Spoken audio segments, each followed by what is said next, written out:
তো এই নিরাপত্তার হুমকিতে তো আমরা কম বেশি সবাই আছি। এমন কোনো মানুষ কি বলতে পারবো বুক টান করে যে না আমার কোনো নিরাপত্তার প্রবলেম নাই? কি পরিমাণ মানুষ সমাগম হবে সেটার জন্য ওই দিন পর্যন্ত অপেক্ষা করতে হবে দেখার জন্য। দলের প্রস্তুতি কেমন দাদা? মানে এখন পর্যন্ত এটা দলের প্রস্তুতির ব্যাপার না, মানুষ প্রস্তুত, তারা অপেক্ষায় আছে, তারা যাবে।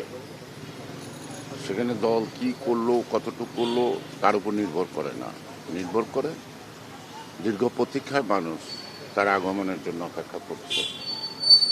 উনি যে 18 বছর পর আসছেন, যে দল আরো বেশি চাঙ্গা হবে এমনটাই অনেকে বলছেন। আপনার কাছে দাদা কি মনে হয় উনি আসার পরে দলের গতিশীলতা এবং রাজনীতির একটা নতুন ধারা আসবে এরকম পরিবর্তন?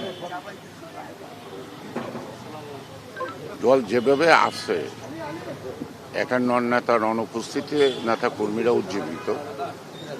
আধুনিক প্রযুক্তির মাধ্যমে তিনি দীর্ঘদিন এই দলের নেতা কর্মীদেরকে নিয়ে আন্দোলন সংগ্রাম করার একটা পর্যায়ে, একটা সফলতার পর্যায়ে, তার উপস্থিতিতে এটা আরো সুন্দর, আরো সৃজনশীল হবে।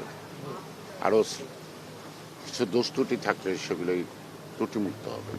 ম্যাক্স দেশের সবচেয়ে শক্তিশালী 52.5 এন গ্রেডের পিসিসি সিমেন্ট। এটা বিএনপির দেখার ব্যাপার না, সারা পৃথিবী এবং সাধারণ মানুষ দেখার ব্যাপার। বিএনপি সরকারে নাই, তো যদি নিরাপত্তা তাদের হুমকি থাকে সেটা সরকার দেখবে কেন তারা এটা অনুভব করছে। তো এই নিরাপত্তার হুমকিতে তো আমরা কম বেশি সবাই আছি। এমন কোনো মানুষ কি বলতে পারবো বুক টান করে যে না আমার কোনো নিরাপত্তার প্রবলেম নাই? আছে তো, আছে। সুতরাং এগুলি তো একদিনে উত্তরণ হবে না।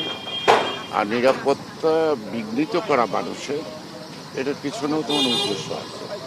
সেই উদ্দেশ্যটা একটাই, এই যে মানুষ যে অপেক্ষা আছে 12ই ফেব্রুয়ারি নির্বাচন ভোট দিবে, সেই ভোটটাকে নস্যাৎ বা বানচাল করার জন্যে একটা চক্র কাজ করছে। সেটা যদিও দৃশ্যমান না, তবে পর্যায়ক্রমে এগুলো দৃশ্যমান হবে।